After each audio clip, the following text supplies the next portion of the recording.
Hi, my name's Pete, and this is only my second ever video blog. Today, I'd like to talk about the imminent UK general election and why I've decided that I'm going to vote Labour. So, first of all, I'd like to say that I'm not really a great fan of Jeremy Corbyn. He's a nice enough guy, but I think he's associated with an outdated class warfare model of politics. And he's not really a charismatic or proactive leader. And I think the electorate knows that. And that's been a bit of a liability for him. And I joined the Labour Party to vote for anyone but Corbyn as leader. And sadly, I was on the unsuccessful side for that. Having said that, I think that during the election campaign, he's shown a lot of dignity, and I think he's come across as being a much more trustworthy leader than Theresa May would be. The second point I'd like to make is that I really hate what the Tories have been doing to my country. They've been turning a blind eye to tax evasion by big corporations and obscenely wealthy people. I'm particularly cross that bailed out banks were still paying massive bonuses to employees while they still owed the country vast sums of money. These were the people that caused the financial crisis in the first place, and yet after 7 years, the government, the Tories are still trying to blame the Labour Party for it.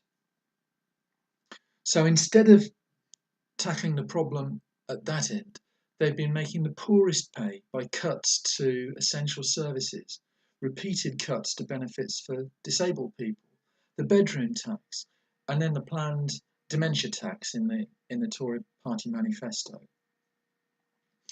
And simply put, austerity isn't working. The national debt has gone up, not down. They've shifted services to local authorities and then cut their budget so they would be able to blame them for cuts to services. The only people who've been benefiting from austerity are the wealthy. There have been fewer police on the beat. Despite what the Tories are saying, crime has gone up, not down. They're only quoting a subset of the total crime figures to claim that the figures are going down. They've been selling off capital assets to plug short-term gains for the Treasury. Despite having already sold off the country's biggest assets in the past, they're still looking for assets to sell off even now. I really don't trust the Tories with the NHS. Well, do you? Levels of stress among healthcare professionals are just exceptional.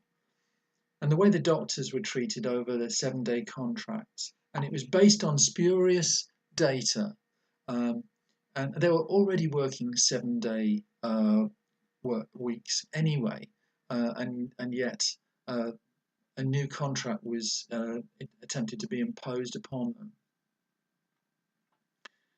I still got concerns about involvement of the private sector in the NHS. Now, I don't have problems in principle with managing demand by outsourcing some stuff, but that's not what they've been doing. They've been giving contracts for certain procedures and services to private companies. And inevitably, when a private company is being paid for these things, they have a profit motive. So it's going to be more expensive than if it's done under public service conditions. And I think the way things are going, this election could be the last chance to save the NHS from real serious damage, if not disintegration. And as a Christian, I've been shocked and angered by the paltry response that the Conservative government has given to the current refugee crisis, particularly from Syria and Iraq. They've offered to take 20,000 Syrian refugees over 5 years. That's a drop in the ocean compared to the problem that there has been. And they've refused asylum for hundreds of homeless child refugees that have been on their own and very, very vulnerable. Come on, Britain, we can do better than that.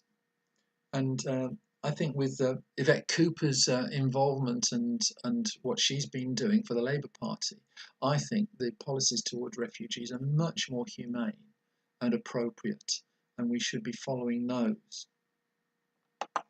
My third point is I've read the Labour Party manifesto, and actually most of it I completely agree with. We need investment in infrastructure. We need a joined up railway system for the whole nation, not split into regional private monopolies. Labour aren't going to spend public money buying franchises back, but they're going to wait until they're up for renewal and just simply take them back into public control. And where this is done when private companies have failed, actually the service has been much more efficient. So that's exactly the right thing to do. We need a government that will value our NHS and look after its staff, not demonise them. We need a government that will put quality of education for all as a priority, not engage in fanciful and unnecessary grammar school projects. Is that really their only big idea on education? If you've got misgivings about Jeremy Corbyn, like I have, then read the manifesto. You might be surprised at how much you think is a good idea. If you don't want to vote for Jeremy, vote for the manifesto. Fourthly, I'd like to say a word about Brexit. Now, I didn't vote for it. I think it will be a disaster and we will regret it. I know that some of my friends voted for Brexit for what they saw as good reasons. I don't agree with them, but I respect them for it. I know other people who voted to remain who are still holding on to a hope for reversing Brexit, and I think it's a forlorn hope. However wrong it might be, I think the government, whichever government, can't go against the referendum result. However flawed it was, I think they've got to go with it. So what matters now is what kind of deal we get with Europe. Theresa May wants to play hardball. She wants to use EU citizens living in the UK as pawns in a haggling. Now, I know many Europeans who are working in the UK. They're here because they're the best at what they do and they add value to their employers. They contribute to our economy. They help pay for the services that we all need. And many of these people have been unsettled, even fearful about their futures because of the Brexit vote. And I think that that's just wrong to use them as a bargaining chip. She also wants to gamble cooperation on security on getting what we want. She thinks that by taking a tough line, she'll get a better deal. Well, I don't think she will. If she antagonises our European partners, they can just simply shut up shop and wait for 2 years to elapse without a deal. They could care too much about the success of Europe to encourage a deal which weakens Europe. She thinks that no deal would be more acceptable than what she calls a bad deal. Well, I think it's not an acceptable outcome. She'd make the UK the bargain basement economy for the region with lower corporate taxes, which would mean trying to encourage people to come here rather than Europe. And that would mean more austerity, more cuts to essential services, more poverty. And I really don't think we can cope with that. Labour's Brexit negotiations would be led by Keir Starmer, not by Jeremy Corbyn himself. And the tone that is being put forward is much more conciliatory. They'd guarantee residency rights for EU citizens already living in the UK. And I've always thought that that was the right thing to do. Surely this is a better starting point to gain cooperation with our EU counterparts. The important thing for pro-Brexiters is that Labour will still give you Brexit. They'll still be working to get the best deal for Britain.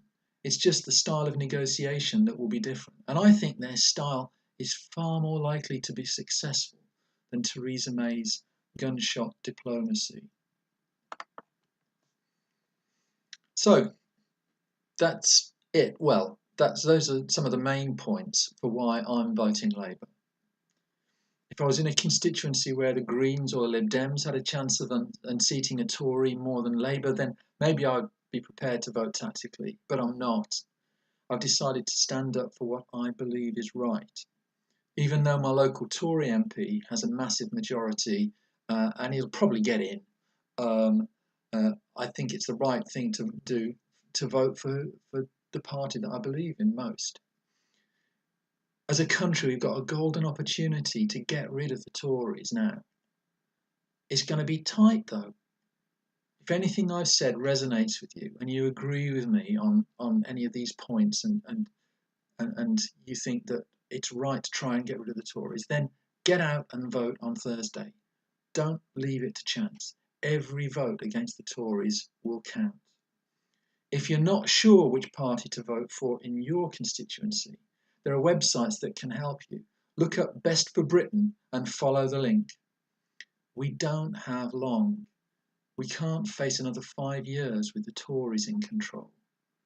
Get out and vote them out.